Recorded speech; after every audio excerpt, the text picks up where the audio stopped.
The Aztecs run the Rebels out of Viejas Arena 82-71. It's a Sons of Montezuma podcast, Kiss the Rings basketball episode. It's Valentine's week, and we are feeling the love.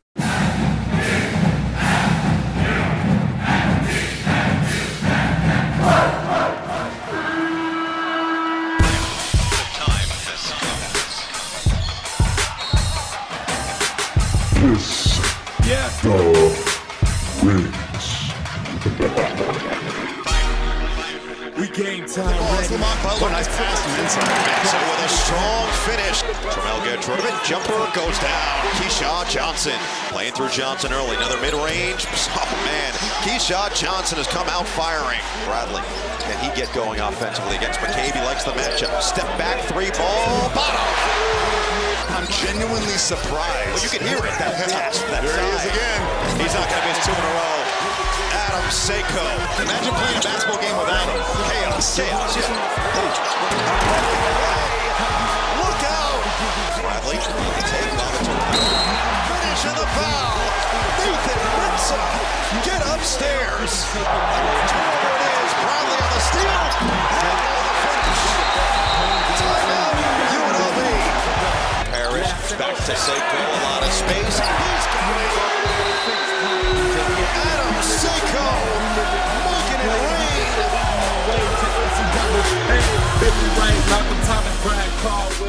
Okay, how do we start this one, guys? Because, I don't know how anybody could be complaining after that game, man. What a fun day at Viejas.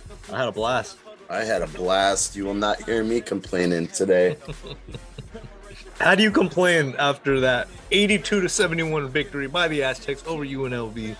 What's up, everybody? It's the Sons of Montezuma podcast. It's your host, Mateo, in San Diego, live and direct. Joining me is SD Sports Fiend, Master Fiend, as we like to call him. And, of course, the sandwich and basketball aficionado, Mike Tortolot. Michael. What's up, guys? What a day. What a day. I'm still riding high. Oh, definitely. I'm definitely riding high, man. It was good to see you out at Eureka and hang out before the game. And then, man, we just watched that first half. They just smacked them hard, being up 20 points. Just loving every minute of it. Hello, gentlemen. Yes, good win. I liked it. The first half was just like the other ones, and I was glad they kind of put a second half together than before. So hopefully it's a growing game, and we go on to Fresno State, and then we get a weekend off, and then we round out the season. I love it. I just got off the phone with my dad, and he's like, "Oh man, I'm watching the game on DVR late. I just hope they don't blow it in the second half." It's like that's everybody's anticipation in this game, right? We're all watching, like, just blowing the doors off of UNLV in the first half, but everybody's like, "Okay, let's see what the second half looks like." And okay, they got within. What did they get? And within like 11, I think the closest was about 11. Okay, Yep. But the game was never in jeopardy. The only team I love beating more than UNR is UNLV. We've won 21 of 23 against them, and the crazy thing, I think, the one of the games we lost was that 30-2 team. We hung the banner. Remember, we hung the banner, and I'd have been pissed if I was them too. But it's all right, 21-23. So before the game, me and Fiend, we had went down to Eureka, like Fiend, you already said. We went down to Eureka and set up the booth and the table and all the merch, all the gear, just shaking hands and, saying what's up to all the fans that were out there. And that was one thing Fiend said on the recording. We did like a little pregame recording, and he was like, they broke the streak on that 30-2 team that year. You got to be careful with UNLV, Yeah, I completely forgot that we hung the banner for that game. Yeah. Like, instead of doing it like the next year, right? We hung the banner the very next game after. Oh, I remember that. Yeah, UNLV was pissed. Man. Yeah, but I'm really proud of the guys, how they played today, and we really kicked their ass. I mean, we kicked their ass defensively, especially in the first half, and on the boards, we just absolutely waxed them. I mean, what was the rebound margin today? 42-23. I think it was about 19 rebounds. I mean, we just completely smashed them on the boards, man. They were so soft. We didn't really let them, like you said, we didn't really let them back in it, but they put the press on us, and we were just having a really hard time breaking the press, like we have in the past. And I'm actually really surprised that more teams don't press us because of how much we have struggled against the press, and especially pressing us earlier in the game, right? Why don't teams do that? I don't understand. Hey, if they're not going to do it until late, when it's already too late, then that's fine with me. So really quick, because when we rolled up to Eureka, I know you pointed out, Fiend, you saw Austin and Carly down there at Eureka, right? And then where I sit in the arena, I got a chance to see Kyle. We sit in a similar area. So props to Aztec Breakdown. They do a tremendous job. I was checking out their pod this week, and I loved that Kyle was talking about how we need to bring the full court press, and that's where we excel, right? But in this game, we didn't even need to do that. Like, we just played them straight up man-to-man defense, half-court defense, and we just swallowed them up. But I say this because, like, on the flip side, to press a team on defense, like, they takes a lot out of you.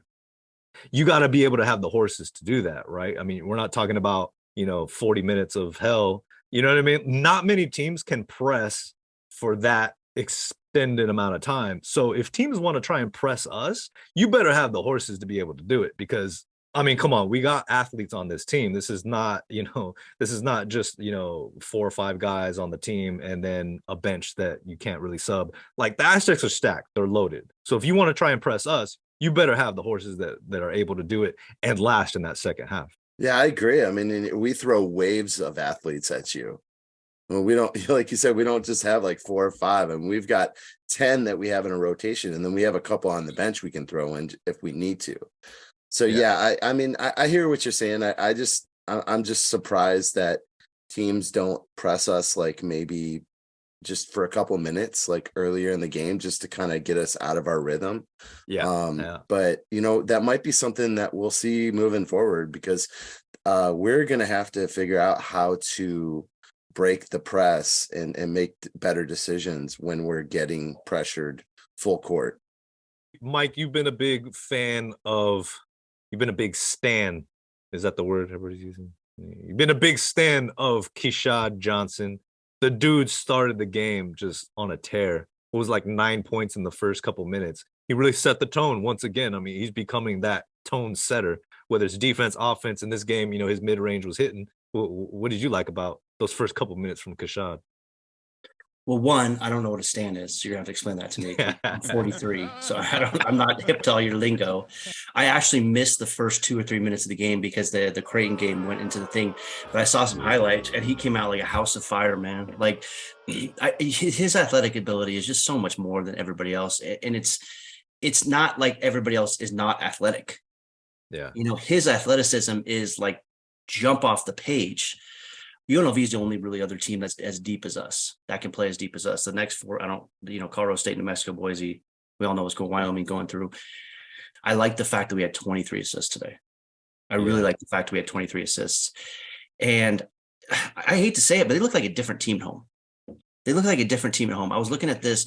We're 13-1 at home, 6-1 on the road, and 1-3 on neutral court sites, which I am not excited about when there's a tournament game. An NCAA tournament game. I don't know what that's all about. We're fine at home. We're fine on the road, but neutral games, 1-3. We'll have to. I'm curious to see how that's going to play out. But it's an emotional sport, man. I mean, people don't realize, like, when you have all that energy. We saw it at Utah State, man. I mean, we didn't do a pod recap in that game, but I loved your breakdown video, like explaining everything that went down in the madness of that Utah State game. Utah State, they play way above their heads when they're at home. And it's proof, like, we can't really beat them in Logan, but we did this year. We held on for that crazy win. So, I mean, people don't understand, college ball is very emotional. I mean, we're talking about 19, 20, 21-year-old guys that momentum starts going. You get caught up in that energy. You got a home crowd behind your back. I mean, you're gonna ride that thing out. I mean, it's no coincidence. It's no coincidence why we play with a different energy at home, right? We make a difference in Viejas. We've always been like that. What I mean? The thing, I guess the point of me was that the neutral site games of 1-3 is really concerning to me. Like, as a veteran team coming in that was supposed to be there, the Arkansas game, I mean, that was a dumpster fire. Arizona, we knew was the best team in that thing. The St. Mary's game, I didn't But hey, we'll see. We'll have a chance to get in the tournament and see where we play, and and we'll see how they've learned from those games. What is it going to take? What is it going to take to remove those memories of the early season to this point? Because I hear this, and it's all the fans are thinking the same thing, right? You talk to anybody, it's kind of like, oh, but if they would have beat Arkansas, oh, St. Mary's, we were there for St. Mary's, we saw it. You're going to carry that around with you until the tournament. There's nothing they could do in the regular season to override that until you get to the tournament. I think that's a double-edged question, because we haven't won a NCAA tournament game since 2016. Yeah, we won 6 between 11 and 16, and none since. Now that the 1920 team is an asterisk, but we haven't won a game. We need to win a game in the tournament, dude. Like, I don't care about anything else. Let me put it after the regular season and the conference tournament, winning those. The only thing that's most important to me is winning a NCAA tournament game. We have to win one of those games for us to anybody to take, first of all, the Mountain West serious. We're a better division, but holy Christ, man, we have the 5th toughest schedule in the country. San Diego State does. I don't know if you knew this. Apparently, we are the number 1 efficient offense in the Mountain West, rated by Ken Palm. Oh my God! Which I thought was interesting. Wow. I didn't know that. And you know what it comes down to, man? Sharing the sugar. You got to share that sugar, man. Get some assists, get the ball movement, and that opens up a lot of stuff inside out. So, a great win, man. I love it. I thought they did a great job of moving the ball, and I saw some things today that just really made me excited. Like, we've been talking about getting Adam Seiko more involved in the offense, right? And the dude took 10 shots today, 11 shots. He had 10 threes that he shot, and he hit 6 of them, right? 60%. Yeah. 18 shots. And the thing is, they were running him off of a couple of times. They did exactly what I've been hoping that they would do, which is add him into that, a little wrinkle into that pick and roll, and run a Spain pick and roll where he picks Nathan, the big guy. I think it might have been Nathan Mensa's guy, and then pops out to the 3-point line for an open 3-point shot. And they did that a couple of times. I haven't seen them do that all season long. I was so excited. I was sitting next to Tyler Purchase, and I was like, dude, they just ran a Spain pick and roll. I can't believe it. I was just beside myself. So, oh man, if we can run more of those things, like, this offense has that potential to just be off the charts good. Then you throw in our defense. I mean, watch out, man. Watch out. 18 points for Adam Seiko. He led the team. 17 for Matt Bradley. He was efficient as well. 6 of 8 in field goals. So, Kashad had 14. Nathan Mensah with a double-double, 11 points, 11 rebounds. I mean, it was another sound team victory. Everybody contributed. Seiko's threes, like you said, I mean, 60% is ridiculous. But it wasn't like all in a flurry. It was spread out evenly throughout the game. Like, he'd hit one, miss one, hit one, miss one. It was incredible. He had a couple more that looked like they were going to go down. They just rimmed in and out.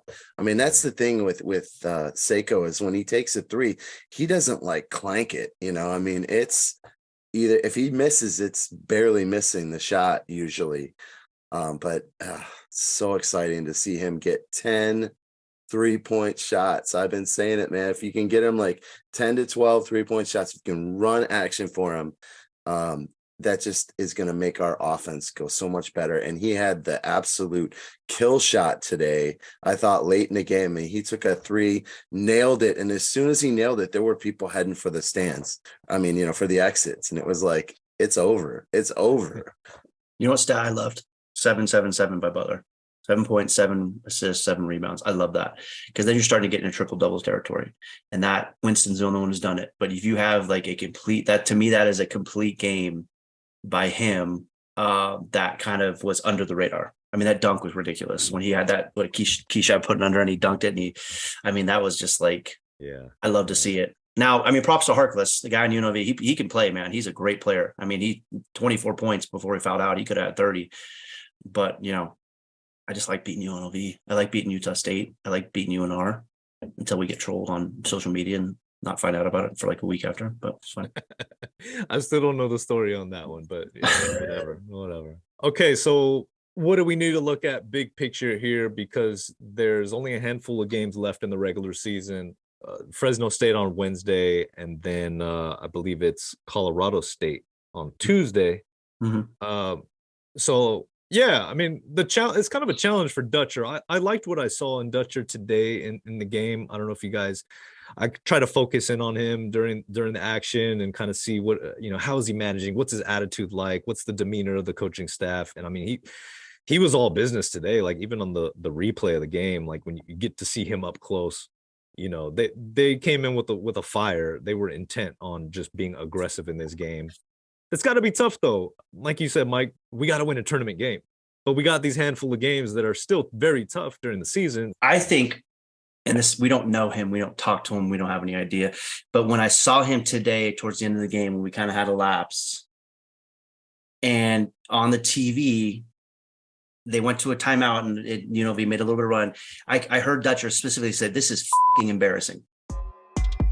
And that is, you don't get to see him that much. And, I know he's got some passion, but that to me is, that word embarrassing is a different word than some other ones. It's a little more like, hey, I'm not mad, I'm just disappointed, kind of thing, in that vein, right? That ilk. So I think he knows very well what the standards are, because he had a lot of chirping last year about, should we keep Dutcher? Is he the guy for the program? I mean, we all heard it. I think he is. I mean, he wins a ton of games.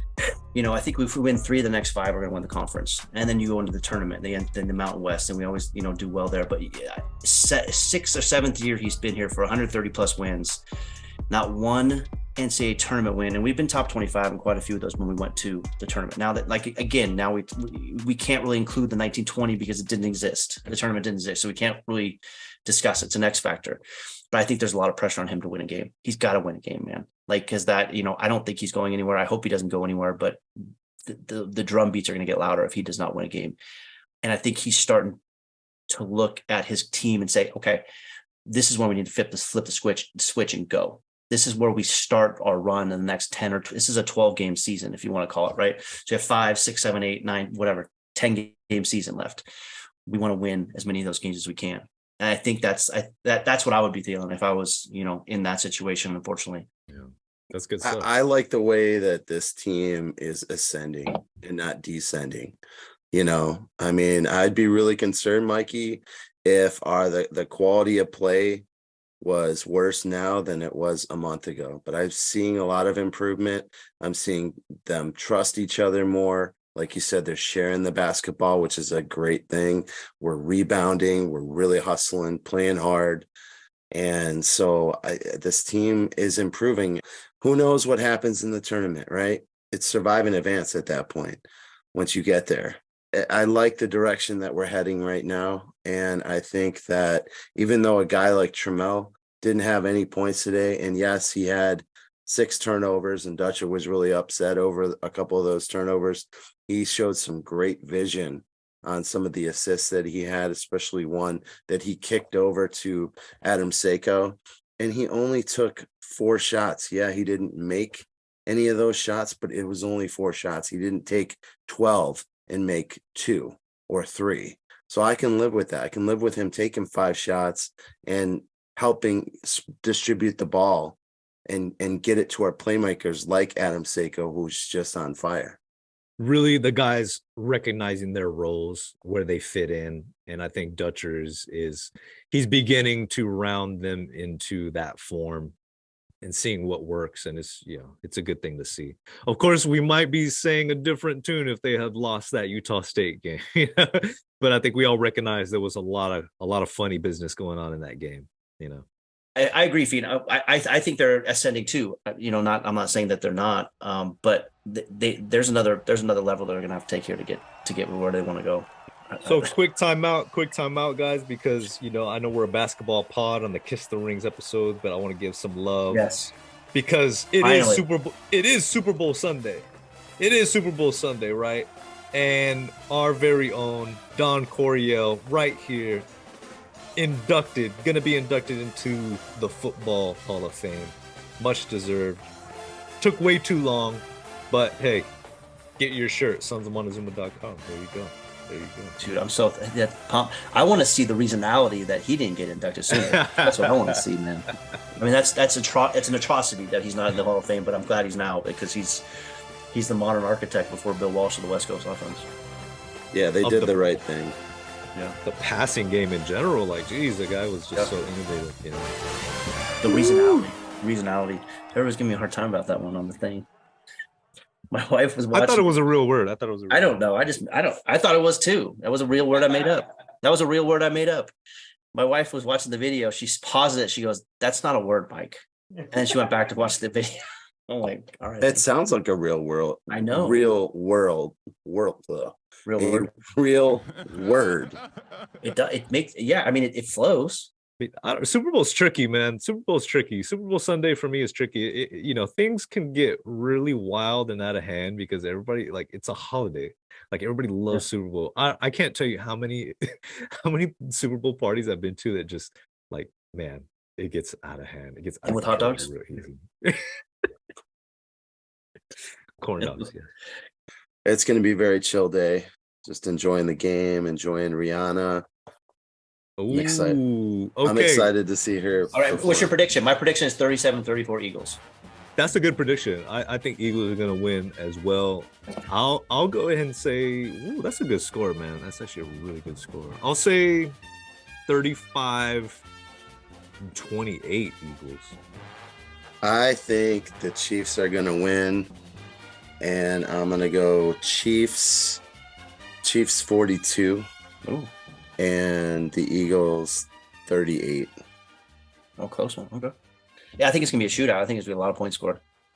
So it's also Valentine's week. I don't know if you guys saw. I know Mike didn't see that at the game. There was a beautiful. Oh yeah, I heard about that. A beautiful moment of a proposal. You guys got any Valentine's stories? She said yes, of course. Okay.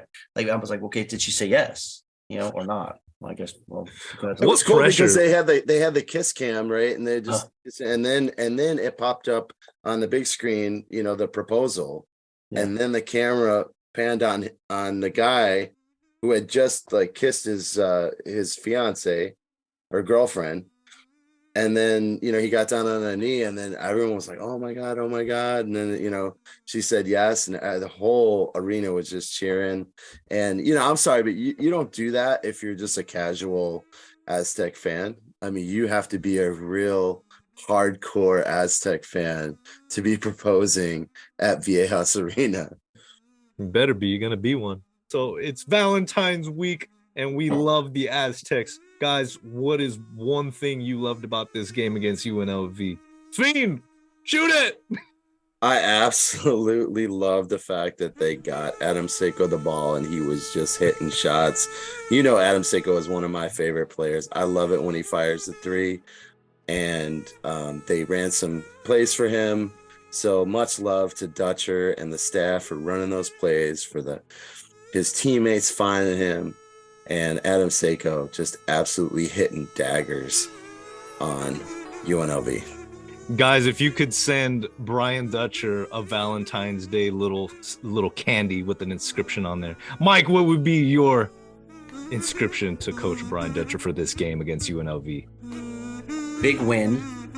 I don't know if this is true or not, but I don't know if this was the biggest thing for his week. I believe he became a grandfather for the first time this past week. What? So if that is the case, and I think it is, congratulations, Coach Dutcher.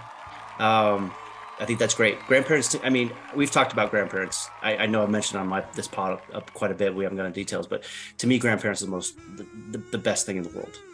Yeah. The best thing in the world, and just because the stuff you get to do with them and the unconditional love, and they get to hang out with you. It's amazing. So congratulations to them and his daughter. And they don't discipline you. They just like love every single thing that you do, good and bad. Yeah, they just give you back to your parents. Hey, he was doing this. Take care of that. Yeah, that's what I would say. We love that you're here, and we appreciate you. And congratulations on being a grandfather for the first time. Yes, congratulations. Beautiful. This is a very loving episode. Fiend, what is the moment you realized that, dude, I love Aztecs basketball? What was that first moment that you fell in love with being an Aztecs fan? You're like, yes, this is the team for me. I love it. Yeah, I guess it probably would have been the Kawhi year. But I just, in 2000, when they had that amazing run in 2011. But I know I've been going to like the Mountain West Conference tournament pretty much every year since 2015. And so I think that like just going to that tournament, getting that experience, has just made me love Aztec basketball even more than just being a fan that goes to games at Viejas Arena, but actually being on the road in Vegas with other Aztec fans, in a championship setting. I think that's where my affinity has really grown, for the Aztecs.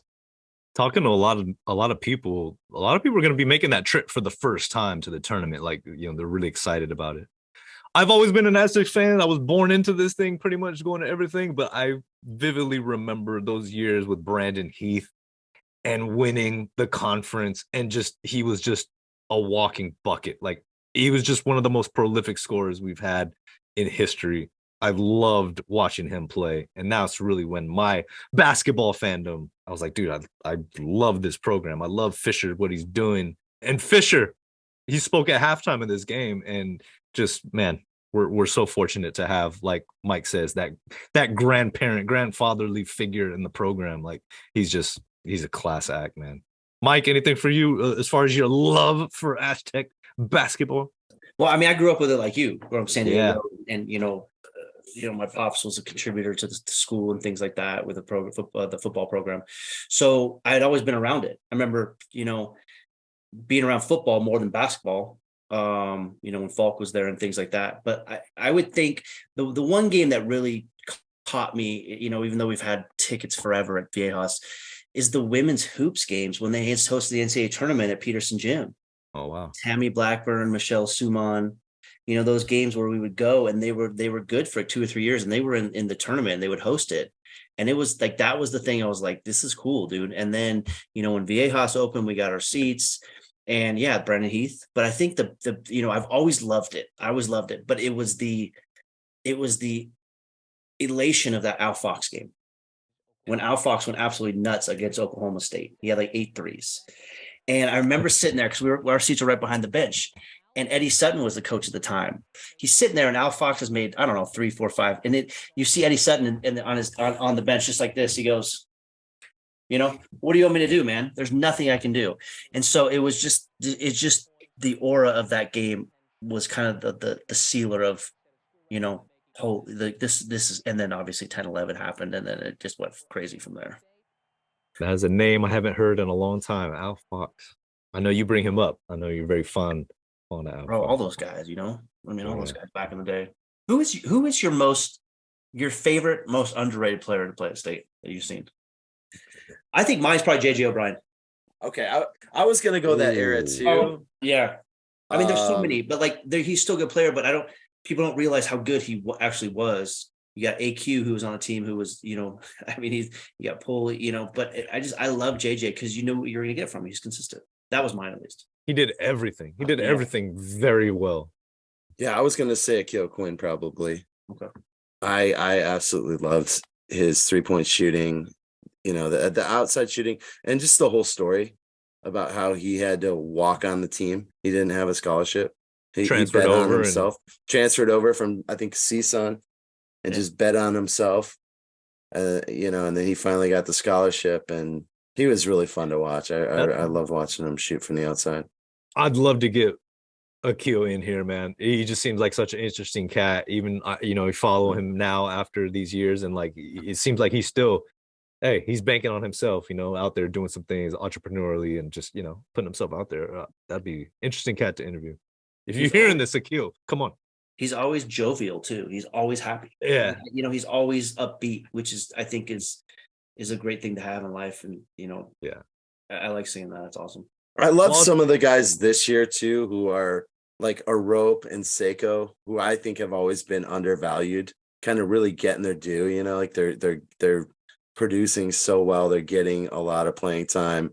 They're, scoring points, major contributors on the team. And then I feel like they've just been these role players that have kind of just been this solid, consistent players for the Aztecs for many years that really have not gotten their due. And they're finally kind of coming into, the spotlight, which I think they totally deserve. I hope they're big contributors moving forward going into the NCAA tournament. Completely echo that, man. Got this last month and a half to really cement it and put it up, get that appreciation.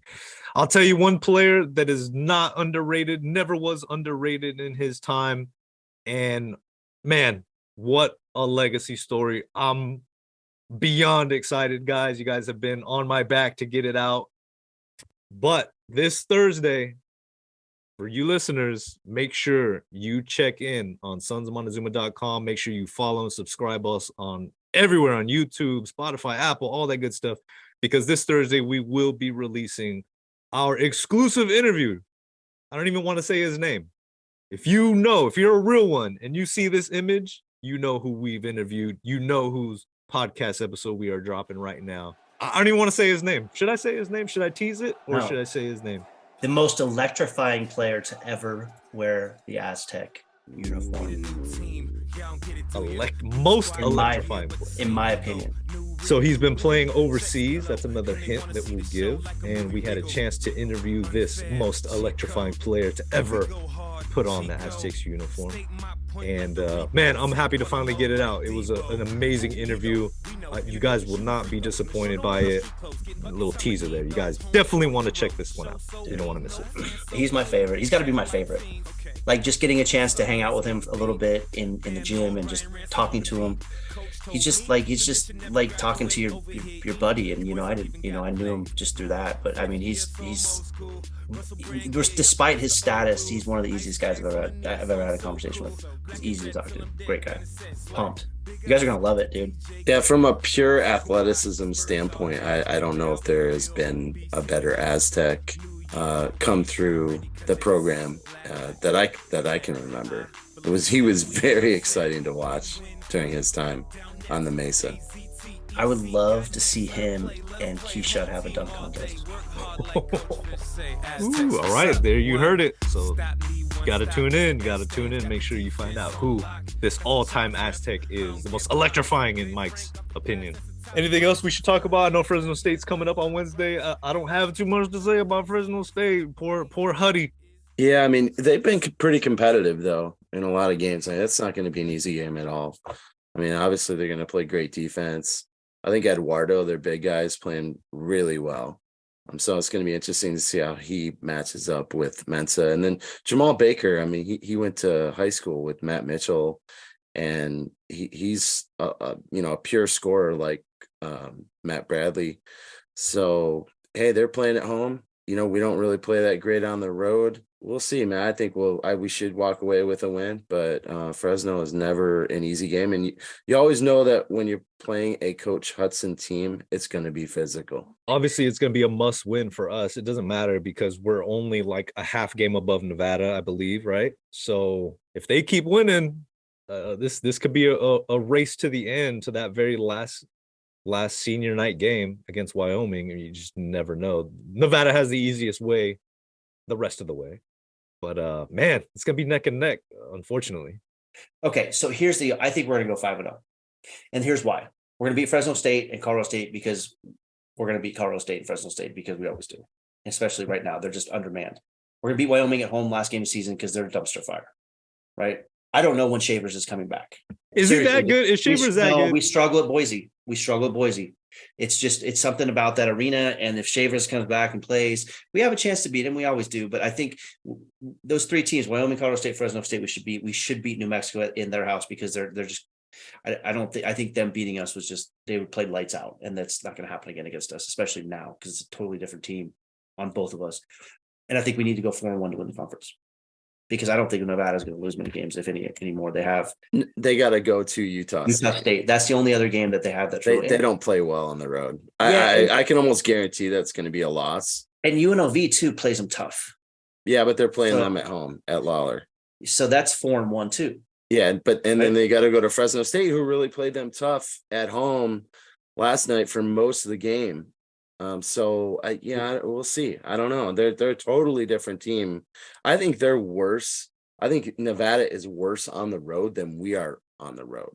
So what do you think we need to go to win the conference? 3-2? So I think we have to beat Fresno. Right. We have to beat Colorado State, Wyoming, and we have to split between Boise and New Mexico. We do that, we've won the conference. 4-1.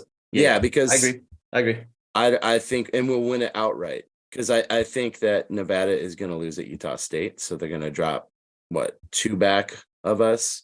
So I just think that we got to take care of business at home and split on the road, and we're good. Yeah, and Utah State has to win that game. I mean, they really need to win that game. It's further. I don't think they have any quad 1 wins. I think they'll bury Nevada at That'd be home. nice. I would like that. That'd be nice. Like I said, Nevada is just such a different team on the road. You know, they lost at UNLV on the road. They're just not the same away from Lawler. All right, you heard it. You heard it here. You heard it here. 4-1. I mean, I still can't believe. I don't understand that game, dude. Like, the clock malfunctions. You know, they couldn't figure that out. There was that one chick yelling you could hear all the time who was actually pretty knowledgeable, but she was kind of annoying.